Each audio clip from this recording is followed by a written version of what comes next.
हरे कृष्णा दोस्तों। श्रीमद् भागवत गीता यथार्थ गीता स्वामी अर्गरानंद कृत अध्याय 4। अपरे नियतारः प्राणन् प्राणेषु जुहति सर्वे पयते यज्ञविदो यक्षपति कल्मषा। दूसरे नियमित आहार करने वाले प्राण को प्राण में ही हवन करते हैं। पूज्य महाराज जी कहा करते थे कि योगी का आहार दृढ़, आसन दृढ़ और निद्रा दृढ़ होनी चाहिए। आहार विहार पर नियंत्रण बहुत आवश्यक है। ऐसे अनेक योगी प्राण को प्राण में ही हवन कर देते हैं, अर्थात श्वास लेने पर ही ध्यान केंद्रित रखते हैं, प्रश्वास पर ध्यान नहीं देते।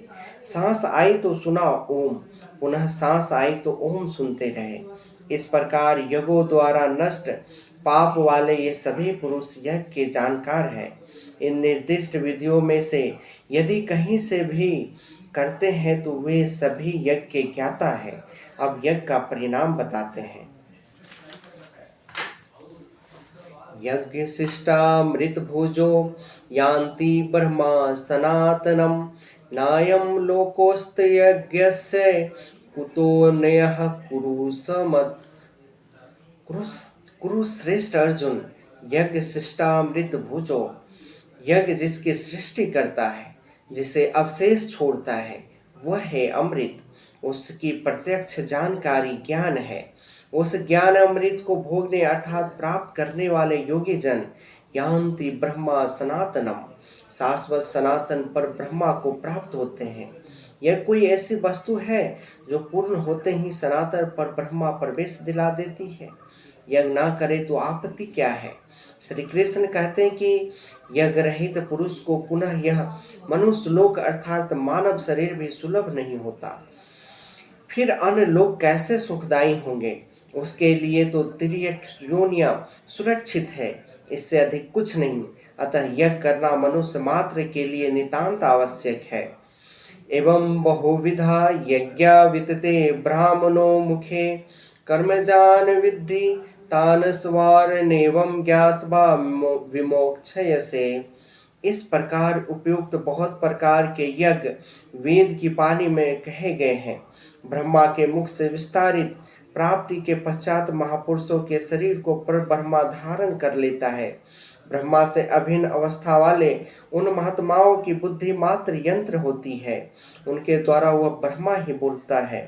उनकी वाणी में इन यज्ञों का विस्तार किया गया है।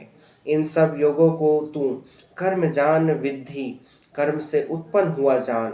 यही पहले भी कह आए हैं, यज्ञ कर्म समुद्भवः।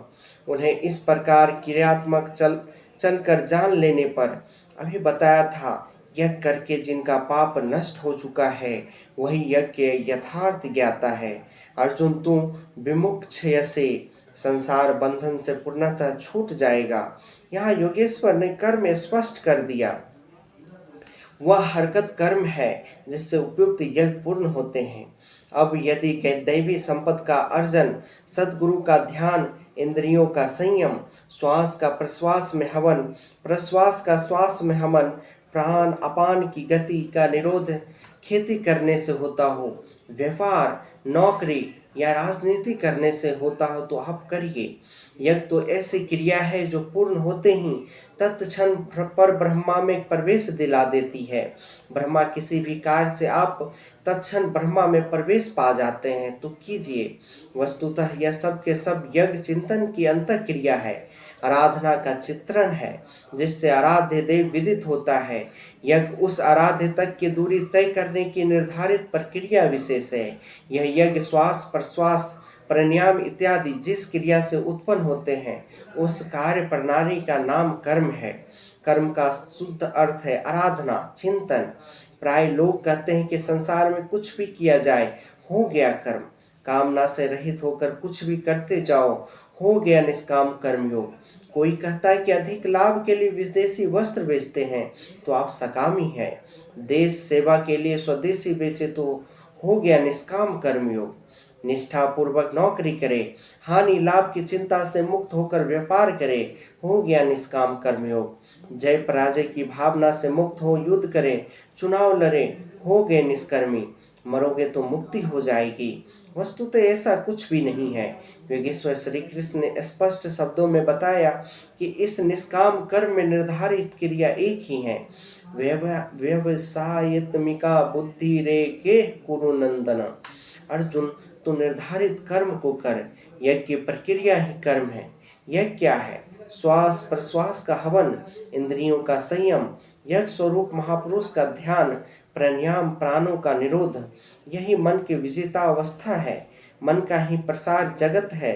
श्री कृष्ण के ही शब्दों में, यह तैर्जितः सर्गो यसाम साम्ये स्थितम मनः। उन पुरुषों द्वारा चराचर जगत यही जीत लिया गया जिनका मन समत्व में स्थित है। भला मन के समत्व और जगत के जीतने से क्या संबंध है?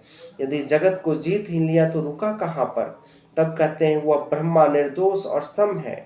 इधर मन भी निर्दोष और समत्व की स्थिति वाला हो गया, अतः वह ब्रह्मा में स्थिति हो जाता है।